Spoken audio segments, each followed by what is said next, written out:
Brought to you by Penguin.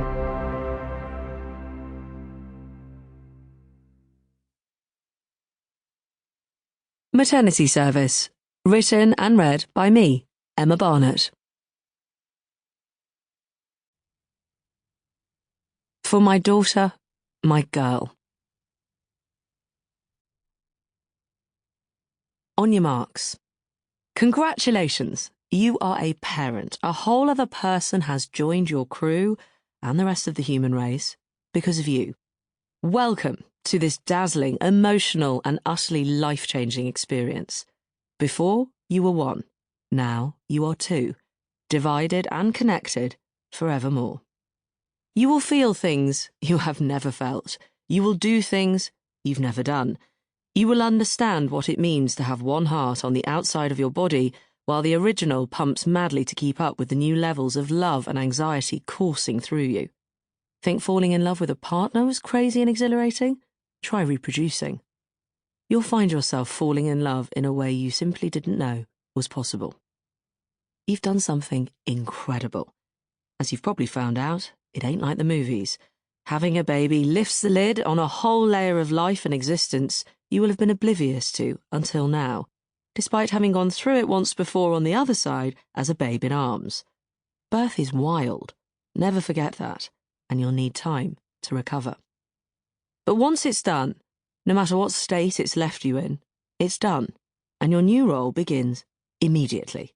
This is where we meet each other. The starting blocks. Before we begin, I'm writing this so I don't forget it, because I know I will. We as women seem programmed to forget how maternity leave feels even as we experience it.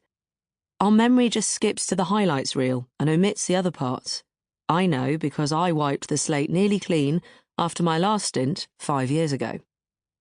I'm writing this because I think another woman will need to read it. I'm writing this because before my first maternity leave, I hadn't considered how I might feel outside of my relationship to my baby during this time. I want to bear witness to those feelings, which I hope might resonate with some of your feelings too.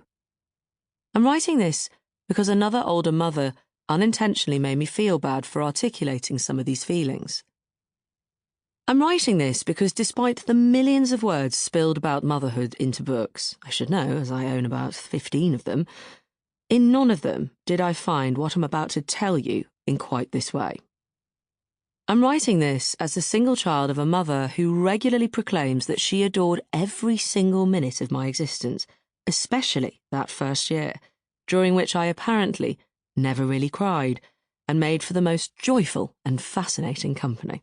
Thanks, Mum. While that total adoration has bolstered my whole existence, as a new mother who cannot claim the same experience, it's also provoked many questions. And finally, I'm writing this because I've just returned home from an exercise class for new mothers who, despite looking a little like war veterans splayed out awkwardly on soft floor mats coping with a range of injuries, when asked, largely said they were fine. So when it was my turn to share my name, my 6-month-old daughter's name and how I was feeling, on an extremely hot day sitting on the floor of a newly built barn amongst the local community park greenhouses, I felt it was my duty to say how I really was. It went something like this. My name is Emma. This is my daughter, whom I love very, very much. I have a hugely painful herniated disc in my back, a hypertonic pelvic floor, an ingrained toenail which may now be infected, and I'm finding this pretty tough and mind-numbing. Slight intakes of breath all round, not least from the smiling Zen teacher who had clearly been hoping for more positive energy. Although I also delivered it with a big smile, which further confused matters. Then, slowly, but ever so surely, women around me broke into nervous, sweaty smiles and knowing nods.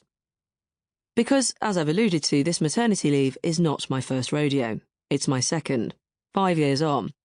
Our second child, our daughter, miraculously appeared following 6 rounds of IVF over 3 years. A soul-destroying, mood-altering and incredibly draining experience that I have written and talked publicly about. If you're exceedingly lucky, IVF ends in maternity leave. Sample complete. Ready to continue?